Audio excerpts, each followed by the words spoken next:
Tickets. Tickets, please.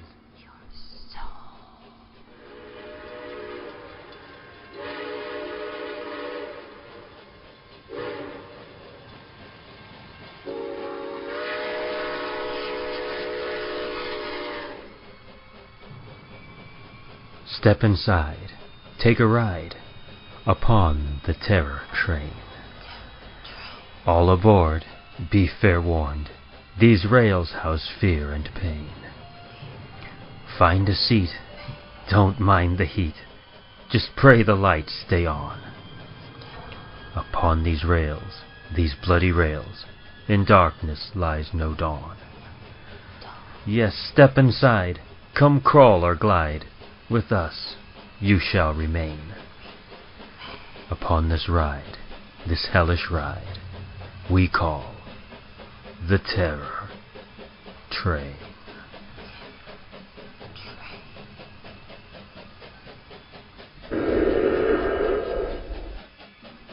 Ticket, please.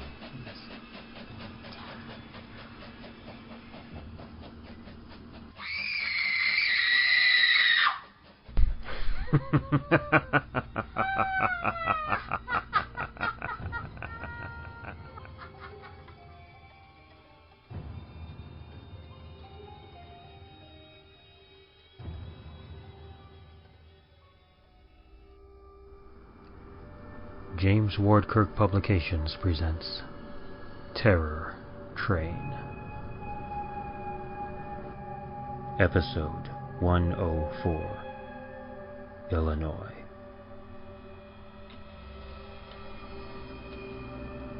Welcome aboard.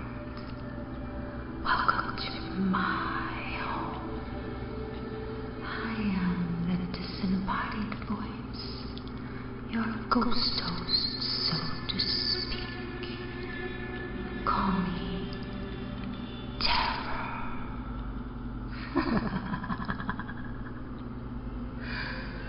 Welcome to my train. Be you dead, undead, or of the living.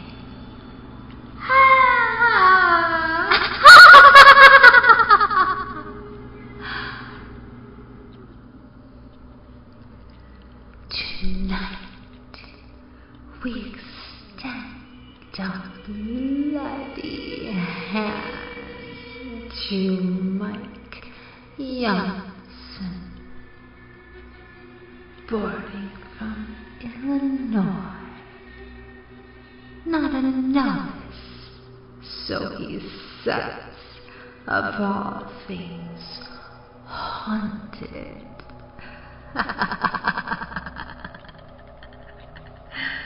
Well, we have eternity to prove him wrong.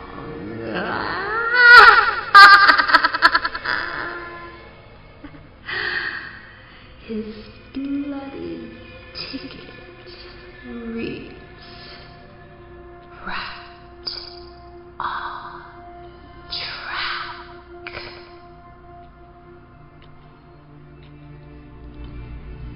Ticket, please.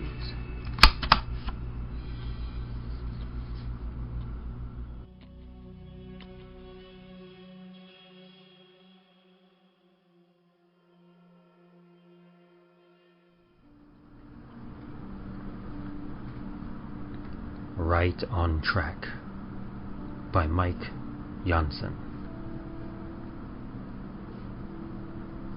We spent that 4th of July in Hempstead, attending the festivities in Town Square, reveling in the warmth. Old and young, men and women, white and black, it was a day to commemorate historical events and remember the lessons taught in school. To this very day, my memories of that day are crisp.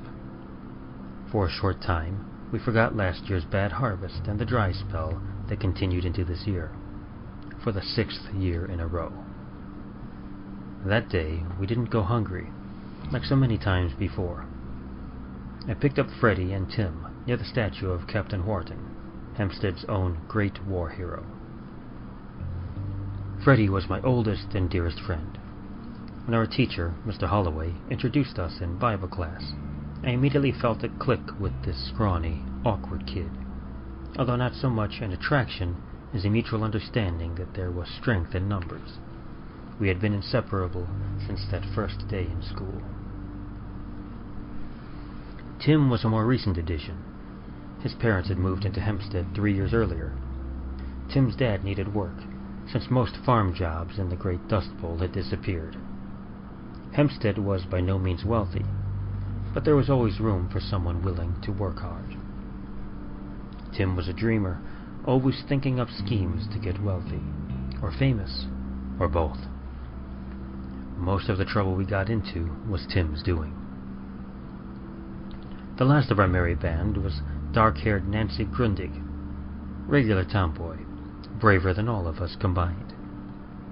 We saw her on the stage with her father, in a pretty dress we knew she despised, especially now that her body was beginning to show curves. We waved at her, knowing she hated when we did that, and fully aware she would punch us, hard, when we would meet on Coal Miner's Track at the end of the afternoon. "There she is," Freddie said. He threw another rock down the slope, watching it raise puffs of dust where it hit the ground until it rested against a rusty rail track that ran past the foot of the hill. "Took her time," I said. I shifted my straw hat a little to get a better look at the odd shapes of the small white clouds that drifted by up high.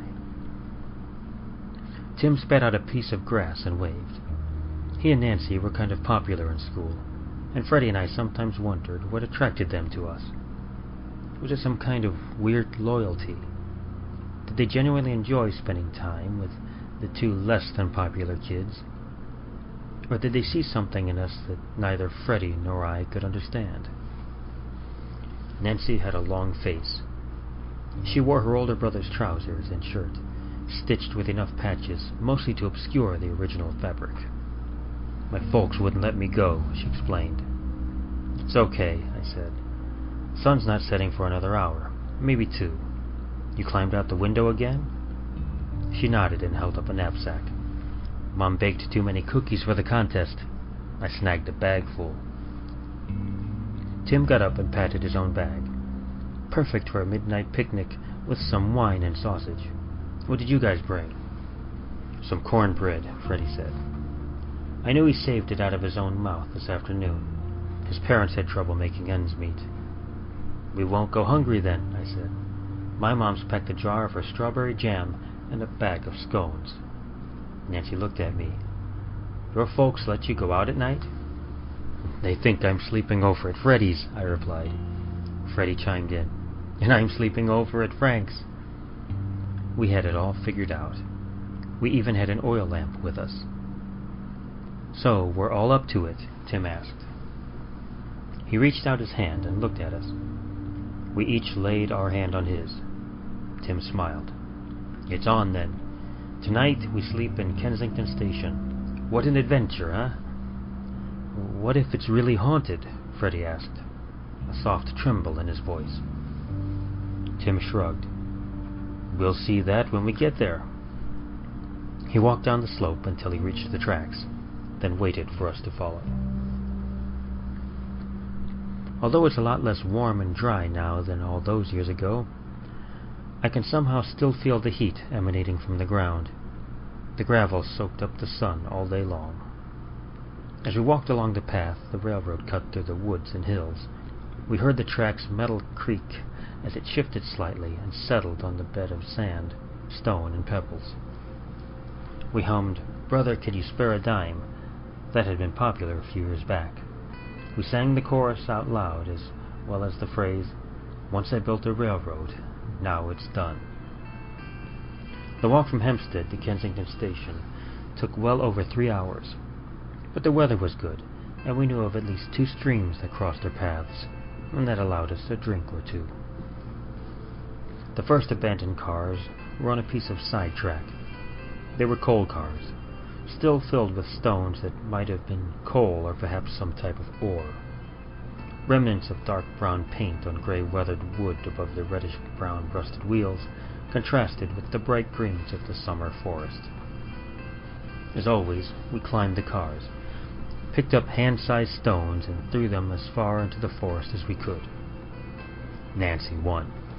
Her aim was impeccable, and her stones flew almost twice as far as mine and Freddy's.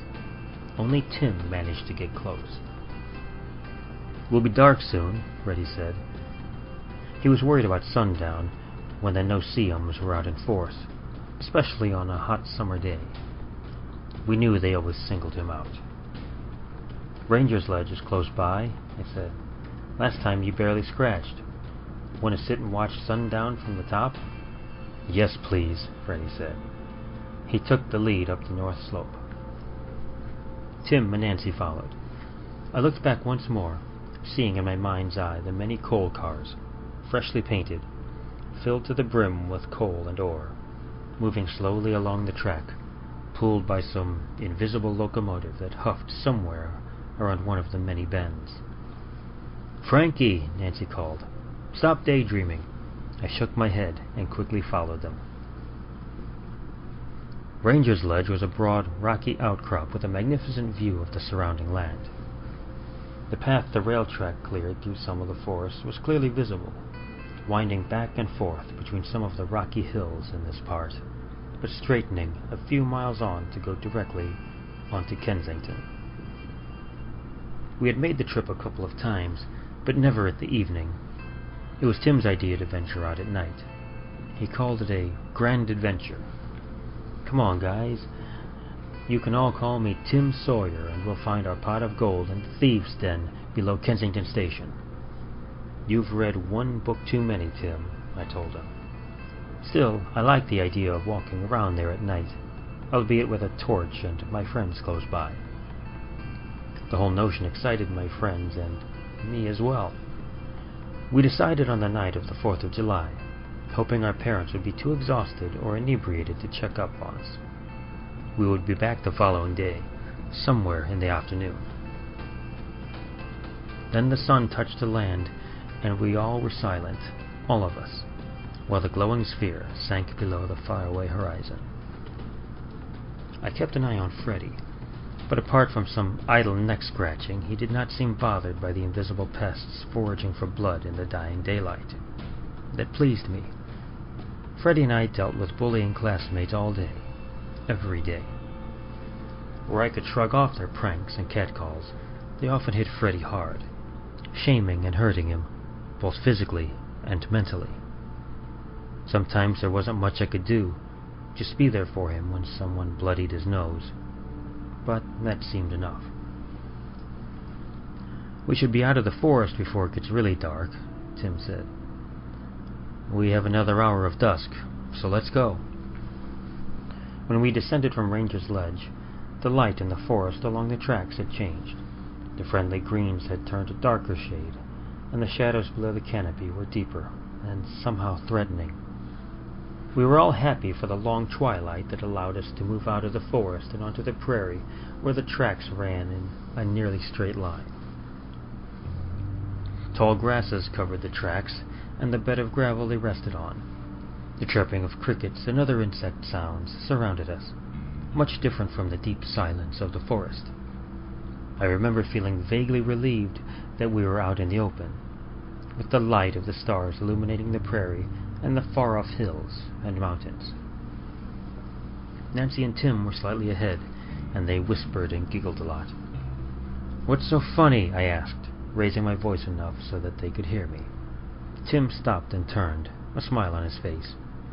"Nancy and I wondered how you and Freddy would react to the ghost of Injun Joe." I snorted. "Probably much the same as you, Tim, and I think it involved shitting my pants." Tim and Nancy both laughed, but it was strained. They'd had a different scenario in mind, obviously. On the inside, I sighed. With friends like these. Later on, Tim and Nancy would walk with me, at least the first few years. Tim was the first to stop visiting. Nancy decided to call it quits the year after. Considering their earlier behavior, I wasn't surprised, or even angry. Ever since, I've walked the trek all by myself, just me and my memories of that fateful 4th of July. Kensington Station was really not much more than several tracks spreading out to the various coal mine entrances in the vicinity. Coal cars would be loaded at the mines and placed on a side track until the next train arrived to deliver passengers and pick up coal and ore, mostly for the steel works in Mauchly to the north. A black hill of discarded ore and coal towered over the station, a bleak reminder of better days. Once a lively place, the station sported a drugstore and a cheap motel for those miners that remained during the week. But Kensington had been so remote that no one wanted to settle there for longer than strictly necessary. Now we wandered around the decrepit building, rifling through old pamphlets with timetables and looking for hidden nooks that might contain archaeological treasure still. Or perhaps Injun Joe's pot of gold, like Tim kept reminding us. The drugstore held piles of old wood, formerly cupboards filled with canned food, bags of rice and flour, jars of molasses and lard. For some reason, we started whispering the moment we entered the total darkness of this old station building. It seemed like someone was watching us, invisible eyes scrutinizing these unexpected invaders. Around midnight, we sat together around my oil lamp in the lobby of the cheap motel on some broken chairs and enjoyed a meal of scones, cookies, and cornbread, lavishly covered in strawberry jam. We took turns drinking wine from the bottle, and the look of surprise on Freddie's face made us giggle. "Tell us a story, Tim," Nancy said. Tim grinned. "You guys sure?" Freddie and I looked at each other. Tim could tell nasty stories. I blinked. He nodded. "Okay, good," I said. Tim sat close to the fire and started his tale while we ate and drank. And so he got on the train that morning, sat down in one of the carriages, and read a newspaper. The train had traveled some time when the lights dimmed. He looked up and saw the lands were dark. He looked out one of the windows and saw the locomotive covered in flames. The lands turned night black. Panicked, he left his carriage and moved to the next one. He saw several passengers, all reading papers, but when he got close, he saw their hands were desiccated flesh. Tim paused and drank some more wine. "And then? What happened?" Nancy asked. Tim showed an evil smile. "Does it need an ending? There are so many possibilities. Just think about it." Moreover, he refused to continue. I finished his tale 1,000 times at least, each version more gruesome, more outlandish than the next. It's an alternative to thinking of what really happened that night. I still remember waking up in the lobby, the three of us, Tim, Nancy, and myself. Freddie was gone. The sun had not yet come up, but the first light illuminated a glorious clear sky. The morning air felt fresh and sharp, and filled with the scent of dew on prairie grass. We walked around, thinking Freddie could have stumbled somewhere, maybe hurt himself. There were treacherous pits around the station, as well as long-forgotten deep holes and failed or unstable mine shafts. None of us dared go near the old steam loke. There was something odd about it. It stood off to the side, on its own piece of track, with rusted steel chains and padlocks around its axles and the track, like someone was trying to keep it from being stolen. It was somehow threatening, emanating a darkness of the mind that crept into our imaginations, reminding us of the train in Tim's story the night before, feeding our worst fears. The old steam loke was still there, still dark, though more thoroughly rusted. From the loke I could almost see the hole in the hillside where Freddie's bones were found, well after the Second World War. Seeing it brought back more memories. When we returned to Hempstead the next day, our hearts were heavy and our minds fearfully pondered our parents' reaction. We weren't disappointed. Soon we traveled back to Kensington Station, this time on horse and carriage, with several adults accompanying us with lamps and rescue gear. Instead of spending the weekend in church, we searched, called, and dug in any likely place that might hold a body. We even dared to look inside the old steam loke. Late Sunday evening, the sheriff called it quits. If we haven't found him by now, we're not going to find him in the darkness. We drove back in silence, with only the occasional sob coming from the carriage holding Frankie's parents. School was never the same without Frankie. When the shock of his disappearance and likely death wore off, the bullies came back with a vengeance. Not a day went by without some hurtful remark or nasty prank.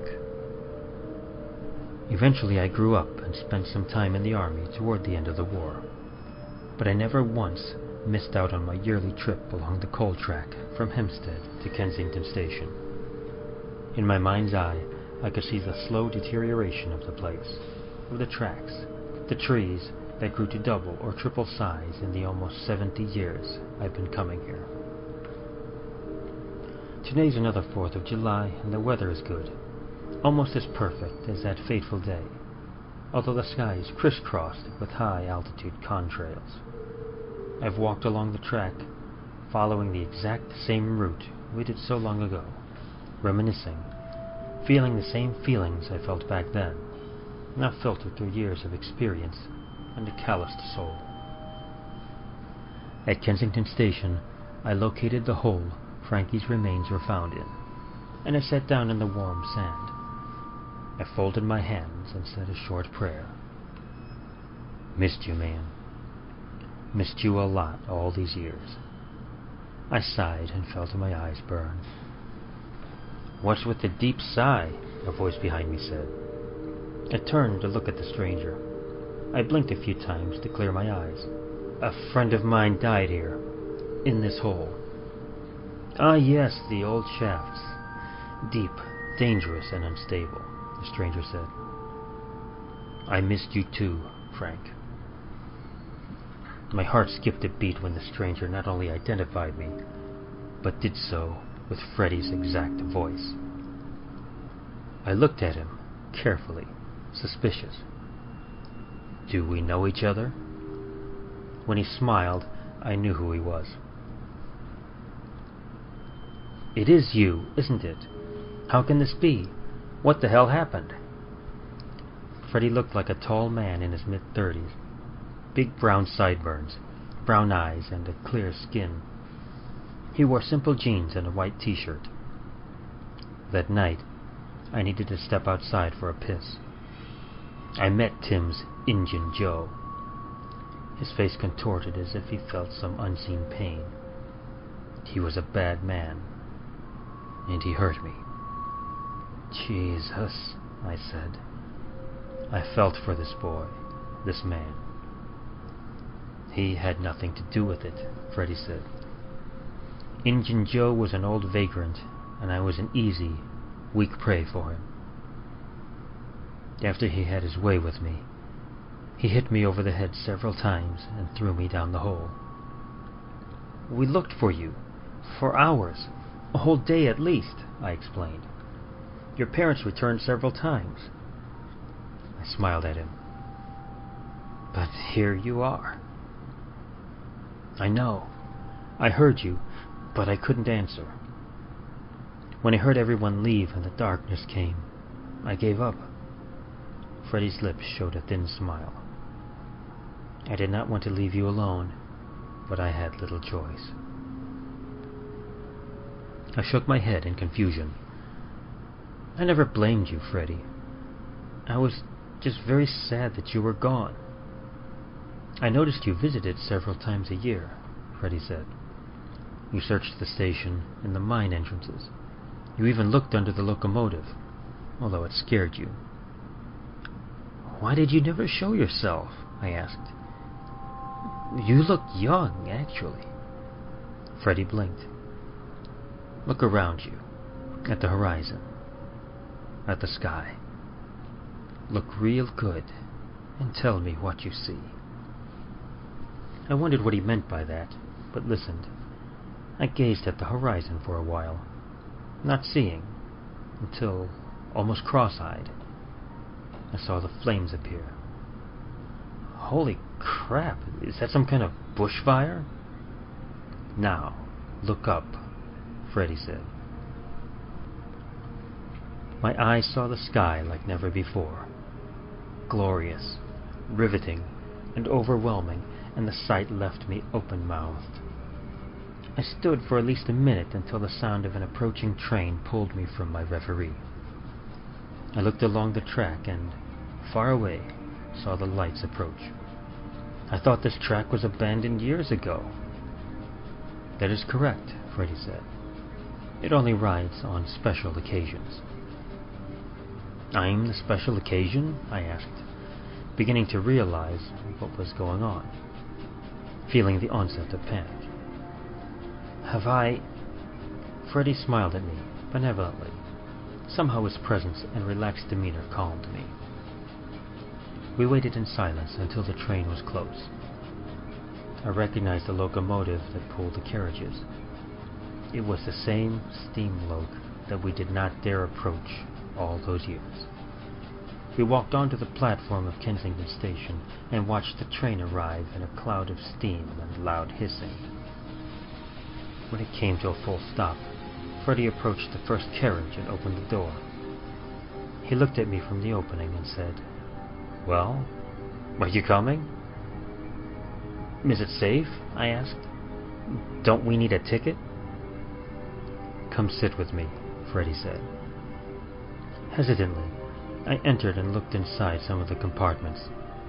I discovered no desiccated hands holding newspapers. Nothing out of the ordinary. I sat across from Freddy. "I know you missed me, Frank," Freddy said. "And I missed you too. That's why I waited all these years, until you were ready to join me. It did come for me, back then." With a soft jolt, the train started to move. We rolled out of the station, and now, when I looked out the window, the flames on the horizon were quite clear, red and yellow tongues rising up from the blackness of the land, trying to reach the blue and white light that emanated from directly above. Continuous forks of lightning crossing the sky illuminated dreamscapes and nightmares alike. "So, where does this lead?" I asked Freddy. He shrugged. "Who can tell? For all we know, the journey lasts forever, and we can relive our lives endlessly." I considered that. What if we get tired or bored? I'm pretty sure there will be choices ahead. There's always a choice. "So, you have no specific destination? No judge to appoint a final resting place?" I snorted. "I'm pretty sure Mr. Holloway would call us heathens and blasphemers." Freddy smiled. He obviously remembered Bible class. People waste time attaining sometimes impossible goals.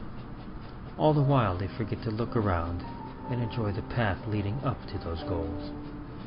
And what better way to enjoy that than with a true friend? I smiled, thinking of all the adventures Freddy and I had along the tracks and the trails through the hills and forests.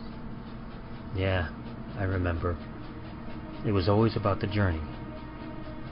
In the reflection of the window, I saw us as two young boys, excited, happy, looking at the wonders of the outside world, ready for another journey. I sighed. All was well.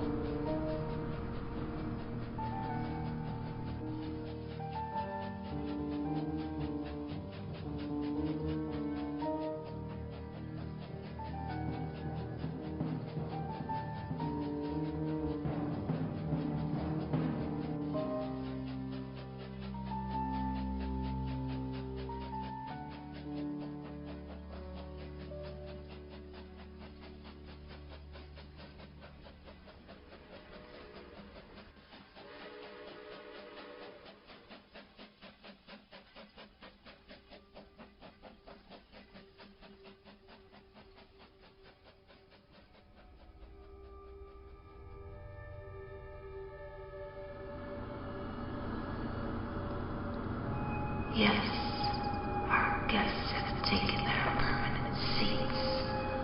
From New York to time infinite. Are you ready to join them? Perhaps another story will lure you. Choose a car, any car, for the time we had a permanent guest, as they tell their tales of horror at its best. Come, yes, join me. My name is Terror, who rides the rails eternally upon the terror train.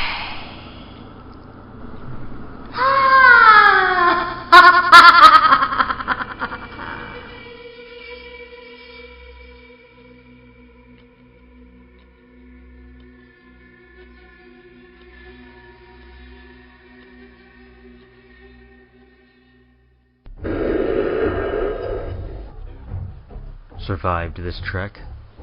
No turning back. Dare resist, just try. Step back inside, we'll be your guide. So many ways to die. Upon this ride, nowhere to hide. With us, you shall remain.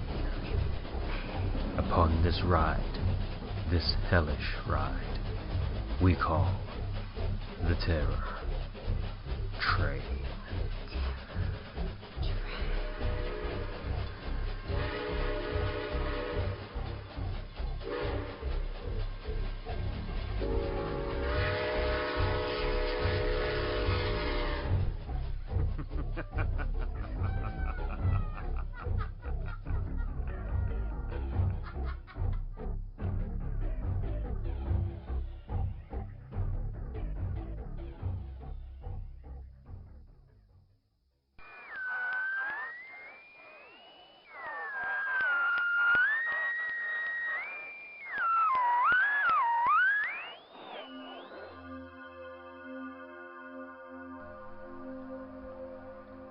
Terror Train Podcast, Episode 104, Illinois.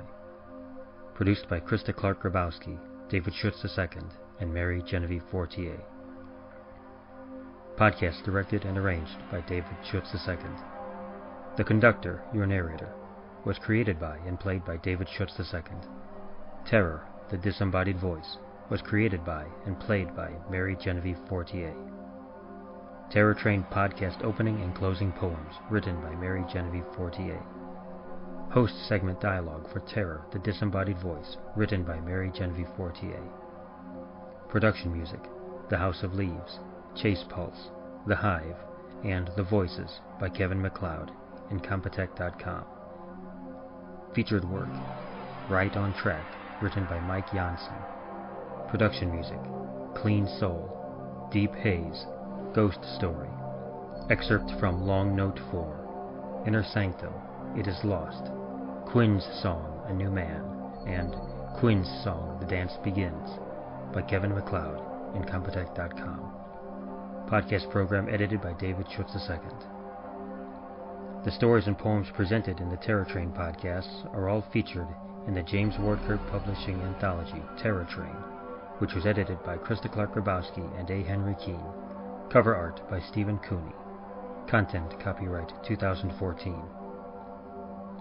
Terror Train, Podcast Episode 104, Illinois. Copyright 2014.